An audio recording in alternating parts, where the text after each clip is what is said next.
Formålet med videoen her, det er at introducere begrebet P-epsilon. Og begrebet P-epsilon, det hænger sammen med redoxprocesser og bruges, når vi laver fasediagrammer. Men jeg vil gerne, for at introducere det, også snakke om syre-base-reaktioner. Hvis man har en syre-base-reaktion, jamen så overfører man protoner fra et molekyle til et andet molekyle. Og for at vide, hvordan den her reaktion forløber, jamen så bruger vi pH, og pH det er egentlig et udtryk for protontilgængeligheden, og det kan man også skrive som en aktivitet af H+, eller en aktivitet af protoner. Hvis vi har en redoxproces, så er det ikke protoner, vi overfører, men elektroner. Og her definerer vi noget, der hedder P-epsilon, som er lig med minus logaritmen til aktiviteten af vores elektroner. Så herop, der er pH et udtryk for, hvor mange protoner, der er tilgængelige. P-epsilon er et udtryk for, hvor mange elektroner, der er tilgængelige. Hvis pH er lav, så er der mange protoner tilgængelige. Hvis P-epsilon er lav, så er der mange elektroner tilgængelige. Lad os starte med syre-base-reaktionen. Og vi kan jo starte med at kigge på eddikesyre. Det hedder CH3, COOH. Der kan vi få eddikesyren til at smide en proton, så får vi CH3, COO- plus en H+. Hvis vi skal sætte ligevægtskonstanten op for det, jamen så er det jo koncentration af H+, gange med koncentration af acetat, divideret med koncentrationen af eddikesyren.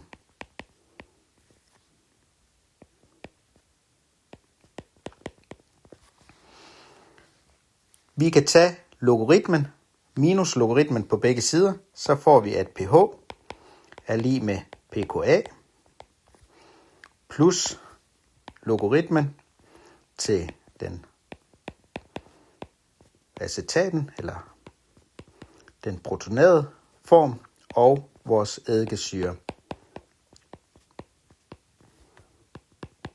Og her, der husker vi, at H+, det er, eller pH, det er lig med minus logaritmen til vores aktivitet af H+, så det er protontilgængelighed.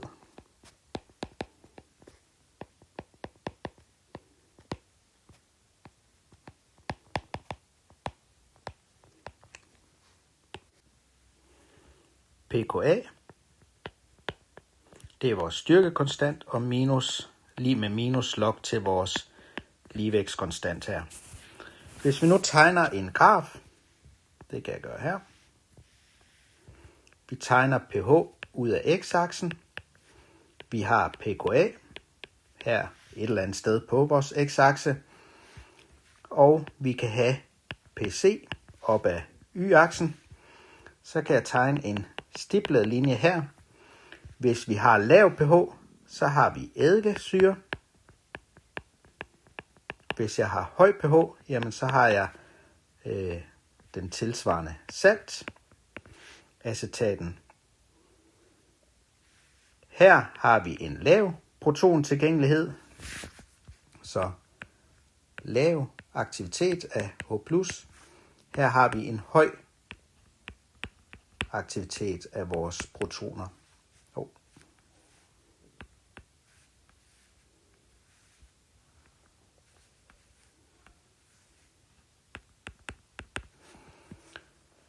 Lad os gøre akkurat det samme for vores redoxproces. Så vi har en redoxproces. Det kunne være jern 3 plus brint. Det bliver til jern 2 plus H+. Det kan vi dele op i to delreaktioner, så vi har jern 3 plus en elektron bliver til jern 2 plus. Og vi har, vi må hellere skrive en halv her. Vi har vores brint, som bliver til H plus en elektron.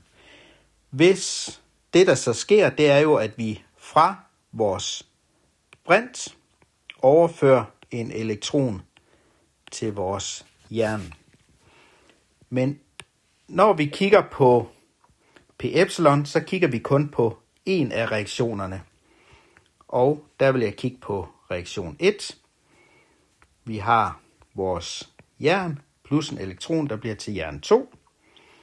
Hvis vi skal skrive ligevægtskonstanten op for det kan vi nemlig godt, så får vi, at ligevægtskonstanten, den er lig med jern 2. Det er det, vi har på produktsiden. Divideret med jern 3 plus aktiviteten af elektroner. Det er jo ikke sådan, der svømmer elektroner rundt i væsken, men vi kan stadig snakke om aktivitet. Hvor nemt er det at få fat i elektroner? Og vi skal selvfølgelig have fat i elektronerne fra vores brint herop, men de er til stede, og de er tilgængelige. Og det er det, jeg indikerer med mit aktivitet for elektroner her. Vi kan igen tage logaritmen på begge sider. Så får jeg logaritmen til K1 er lig med logaritmen til forholdet mellem jern 2 plus og jern 3 plus minus logaritmen til aktiviteten af mine elektroner. Aktiviteten minus logaritmen til aktiviteten af mine elektroner, det kalder jeg simpelthen for P-epsilon. Og det er helt ekvivalent med pH-begrebet. Det er bare aktiviteten til elektronerne i stedet for aktiviteten af protonerne. Og hvis vi skriver det her om, så får vi, at P-epsilon er lig med P-epsilon 0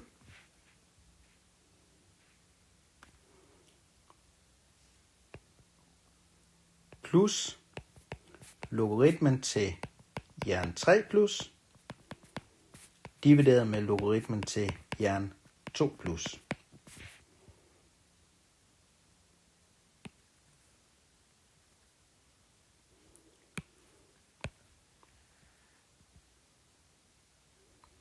Vi kan igen optegne en... jeg skal nok lige sige, at P-epsilon 0 er lig med minus logaritmen til vores ligevægtskonstant. Og det var jo akkurat det samme, som vi havde for syre-base-reaktionen. Minus log til ligevægtskonstanten her, det var styrkekonstanten, eller vores pKa. P-epsilon 0, det er minus log til K1. Det betyder, at hvis jeg gør akkurat det samme som på for syre-base-reaktionen, at jeg laver en x-akse, hvor jeg i stedet for pH plotter P-epsilon, så har vi et sted på den her akse P-epsilon 0. Vi kan igen have koncentrationen op af y-aksen, der bruger jeg Pc, det betyder sådan set bare minus log til koncentrationen. Så kan jeg tegne en streg her. Hvis vi har en P-epsilon, der er meget lav, jamen så har vi jern 2 plus. Hvis vi har en P-epsilon, der er høj, jamen så har vi jern 3 plus. Her har vi en lav aktivitet af elektroner, og det betyder, at jernet taber sin elektron. Her har vi en høj aktivitet af elektroner, så der er mange elektroner, eller det er nemt at få fat i elektronerne. Og derfor har vi jern som jern 2 plus.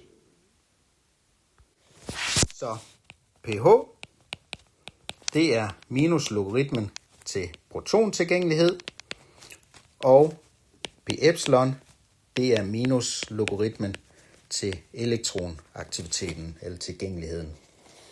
Hvis vi kigger på elektrokemien, jamen så har I tidligere lært noget om næringsligning. Hvis vi nu har en celle delt af en saltpermeabel membran, og vi har 2 elektroder. Så kan vi have den ene elektrode i sådan et kammer, hvor vi blæser brint ind. Her antager vi, at partialtrykket af brint er lig med 1 bar. Og vi har en aktivitet af H+ hernede på 1. Jamen så har vi sådan en standard celle herovre, hvor potentialet per definition er lig med 0. Vi har 2 elektroder. Dem kobler vi sammen, så vi kan måle spændingsfeltet. Vi har en membran her, som tillader iontransport.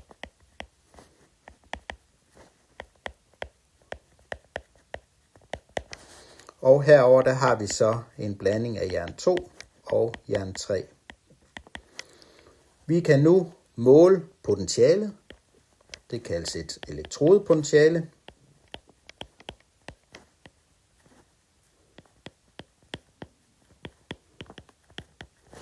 Det kan vi også betegne EH. Det elektrodepotentiale, jamen det har selvfølgelig en relation til vores P epsilon. Vi kan også snakke om et standard elektrodepotentiale.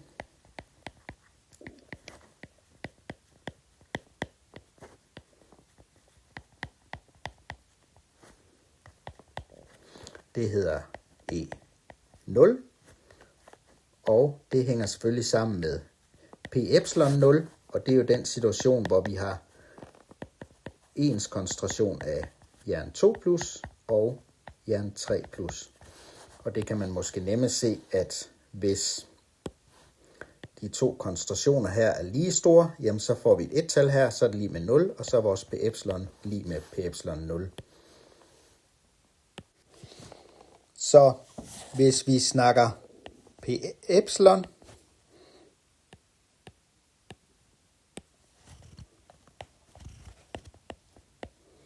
så snakker vi om elektronaktivitet.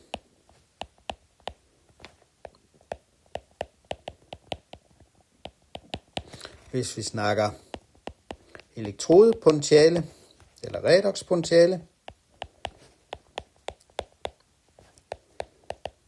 så har vi typisk noget med en enhed i volt, som er joule per coulomb. P epsilon, det er lig med Faradays konstant, divideret med 2,3 gange gaskonstant og temperatur, og så gange vores elektrodepotentiale.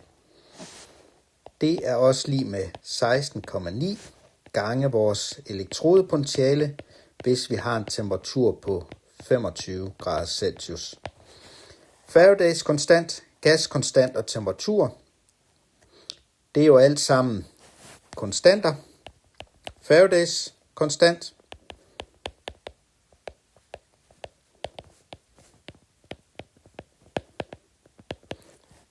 handler egentlig mest om at omregne fra coulomb til mol. Vi har R, som selvfølgelig er vores gaskonstant.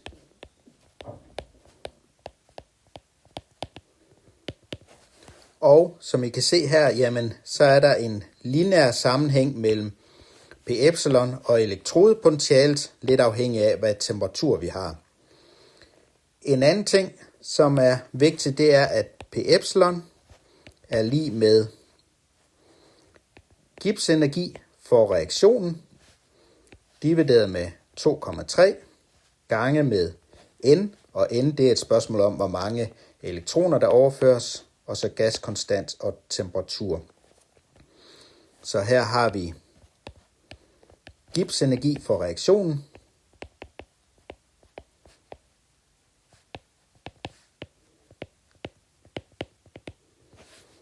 vi har N, som er antal elektroner.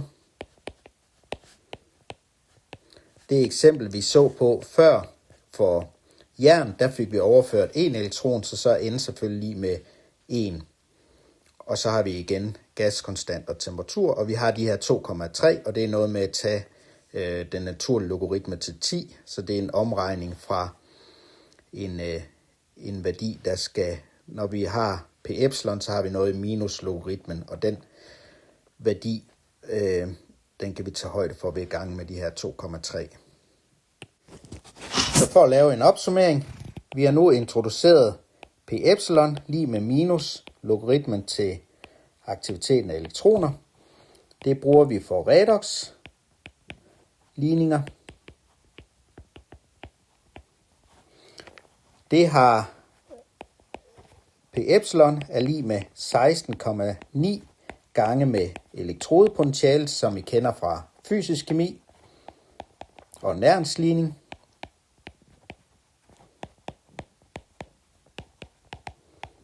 Også kaldt redoxpotentiale. Og hvis vi kender Gibbs-energi for reaktionen, jamen så kan vi også bestemme epsilon 0.